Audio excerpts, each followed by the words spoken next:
Oh makamuto mwana na poto meza na mbandaka. Bana bazo mata na bus scolaire. Oh na mbandaka on est en mbandaka. Donc ba cadre ya Congo lobi bango e bazo de kao. Vraiment félicitations maman Déborah Luando.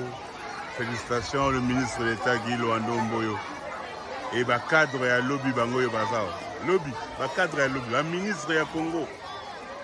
Ba député na Congo, bango bazao bazo. Ah on a Wida School en plus na mbandaka. Na mbandaka on n'est pas à Kinshasa mes amis. Na mbandaka. Voilà. Il y a wifi, bana ba melaka mai, ba toilette ya propre. Voilà wifi là. Il y a wifi ici. Ah on a mbandaka. Il est temps pour agir mes amis. Au lieu de faire la cima internet, on le n'importe quoi. Il est temps pour agir. Voilà.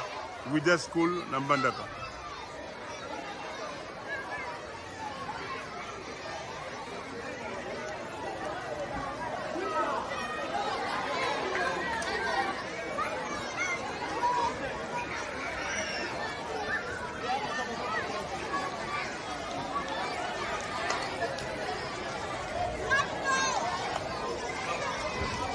Merci beaucoup maman Déborah Luando. Merci le ministre d'État Guy Luando Mboyo. Voilà. Talabana ba omela mai. Ah on a mbandaka. Ah on a mbandaka.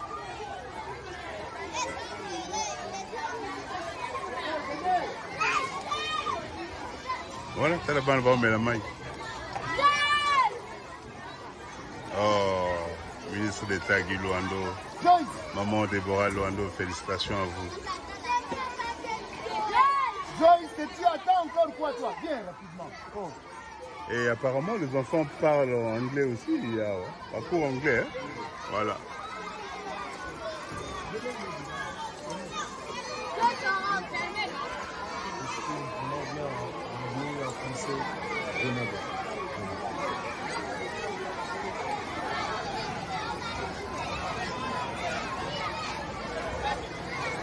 Merci et à très bientôt.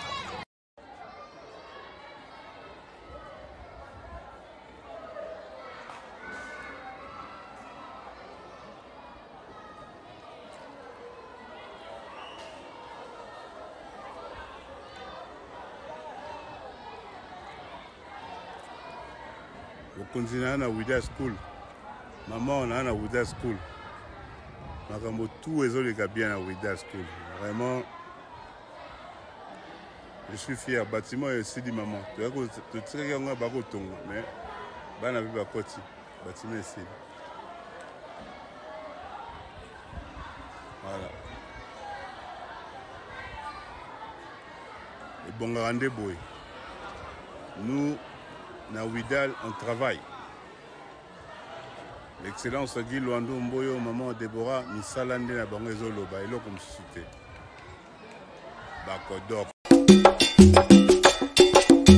Masolo ya moto botikela ba wewa ba maseba, masolo ya kwanga botikela ba teke, kasi masolo ya agence de transfert d'argent botikela CH Money. Ndeko papa, ndeko mama, yo oyo ozwami na mikili ya poto, olingi otindela famille na yo mbongo na Kinshasa, CH Money. Agence de transfert d'argent ezawana pona ko servir bino yope oyo zwami awa na Kinshasa olingi otina ndeko na ombongo na mikili ya poto benga biso na numéro oza komona Agence CH Money tosalaka mikolo nyonso.